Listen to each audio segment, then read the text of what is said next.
La Bible dit que Dieu et le ciel sont saints. Et saint veut tout simplement dire parfait. Il est capital de comprendre que Dieu ne peut rien laisser d'imparfait entrer au ciel. Sinon, ce ne serait plus le ciel.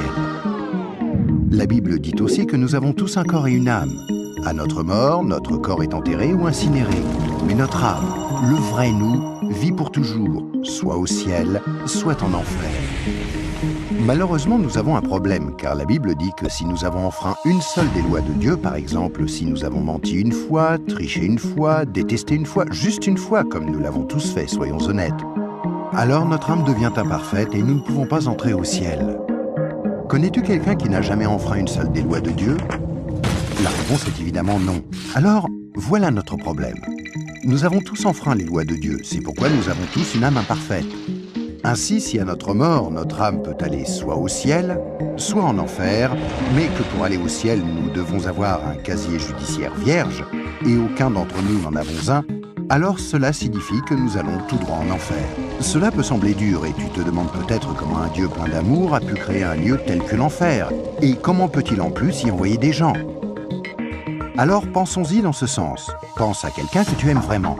Maintenant, imagine que cette personne ait été assassinée. L'assassin est arrêté et plaide coupable. Mais tu es horrifié lorsque le juge dit « C'est très mal ce que vous avez fait. Mais parce que je suis un juge plein d'amour, je vais vous faire relâcher. » Tu serais très fâché, n'est-ce pas? Pourquoi? Parce que tu sais que lorsque quelqu'un enfreint la loi, il doit être puni. Sinon, il n'y a pas de justice. Donc l'enfer n'est pas une question d'amour, mais de justice. Examinons 3 questions pour comprendre pourquoi il y a ce lieu qui s'appelle l'enfer. As-tu déjà menti une fois dans ta vie? La réponse est sûrement oui, même si ce n'est qu'un petit mensonge. Si tu as menti une seule fois, alors tu es coupable de mensonge. As-tu déjà pris quelque chose qui ne t'appartient pas? Par exemple, es-tu déjà arrivé en retard au travail ou es-tu déjà parti trop tôt en étant quand même payé? As-tu déjà utilisé le téléphone du patron ou la photocopieuse sans demander la permission ou ramené un stylo du bureau à la maison? Tout ceci, bien sûr, est du vol. La plupart des gens ont pris quelque chose qui ne leur appartient pas, ce qui les rend coupables de vol. Penses-tu que Dieu va laisser un groupe de voleurs menteurs comme nous aller au ciel? C'est peu probable, car s'il le faisait, il serait comme le juge injuste qui n'a pas condamné l'assassin de la personne que tu aimais. Il n'y a pas 36 solutions. Mais beaucoup diront « Attends un peu, je suis quelqu'un de bien ». Et il y a une grande différence entre le mensonge, le vol et le meurtre. Or, je n'ai jamais tué personne. Mais ce qui est intéressant, c'est la façon dont Jésus a redéfini le mot meurtre. Il a dit « Si vous avez détesté quelqu'un dans votre cœur, vous l'avez tué dans votre cœur ». Alors, voici la dernière question. As-tu déjà détesté quelqu'un?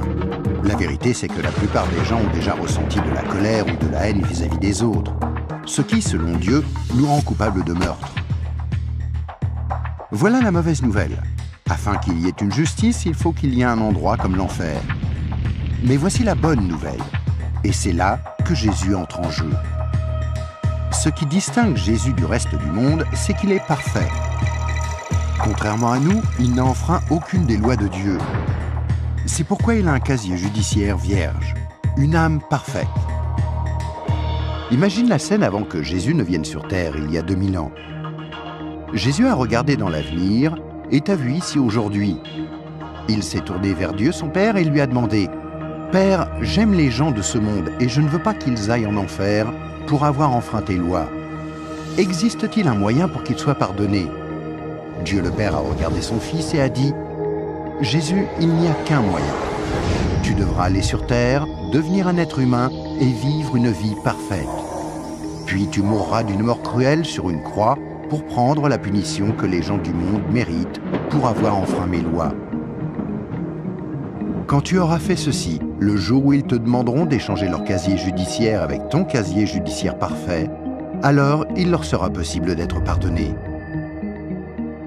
Jésus a accepté volontairement, et il y a 2000 ans, il est venu pour donner sa vie pour nous, pour payer le prix de toutes les lois de Dieu que nous avons enfreintes. Or, il n'y a pas de plus grand amour que lorsque quelqu'un donne sa vie pour nous. Mais il y a encore autre chose que nous devons faire pour être pardonnés. Il y a 3 événements principaux dans la vie de chacun. La naissance et la mort, mais nous n'avons aucun contrôle là-dessus. Mais il y a aussi le 3e, le jour où nous demandons à Jésus de nous pardonner, quand nous lui demandons de nous donner son casier judiciaire vierge. Il y a certaines idées reçues à ce sujet, mais dans la Bible, le principe du pardon de Dieu est clair. Nous ne sommes pas pardonnés en étant baptisés ou confirmés, ni même en priant occasionnellement, ou en allant à l'église, ou en croyant en Dieu, ou en essayant d'être bons. Ce sont toutes de bonnes choses, mais aucune ne nous accorde le pardon. Jésus a dit qu'il y a 2 choses que nous devons faire pour être pardonnés. La première est que nous devons avoir la volonté de nous détourner de tout ce que nous savons être mal et demander pardon à Dieu. Remarquez le mot « volonté ». Il y a peut-être certaines choses que nous nous sentons incapables de renoncer par nos propres forces, telles que dépendance, mauvaises habitudes ou des obsessions. Mais là n'est pas le problème. Dieu nous aidera du moment que nous en avons la volonté et que nous voulons nous détourner de ces choses-là et demander pardon à Dieu. La deuxième chose que nous devons faire, c'est faire totalement confiance à Jésus. Si Dieu t'a créé, ainsi que l'univers tout entier, ne penses-tu pas qu'il mérite d'être la personne au centre de ta vie? Faire totalement confiance, c'est reconnaître que Jésus est ton sauveur et accepter de le suivre. Quand tu es né, c'est comme si Dieu avait ouvert un livre sur ta vie. Maintenant, garde en tête que Dieu voit tout ce que tu fais. Il connaît chaque attitude, chaque pensée, chaque motif et chaque action.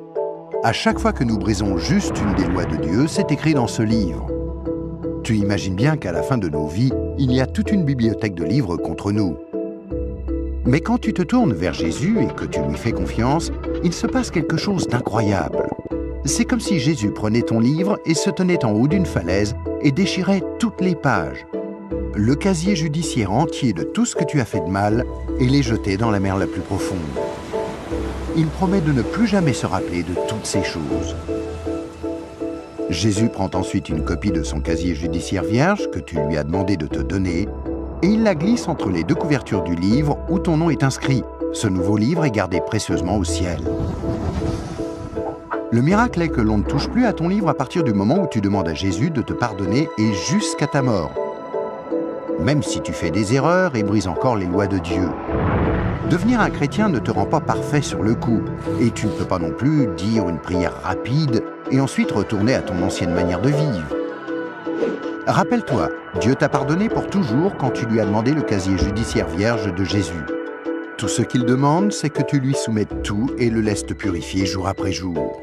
Quand tu mourras, tu passeras en jugement devant Dieu. Il ordonnera à ses anges d'aller chercher ton livre. Il l'ouvrira et dira « Cette personne était parfaite ». Et tu répondras « Non, je ne l'étais pas. J'ai enfreint tes lois. Est-ce que je ne mérite pas d'aller en enfer ?» Et Jésus te dira « Selon la justice, tu mérites d'aller en enfer.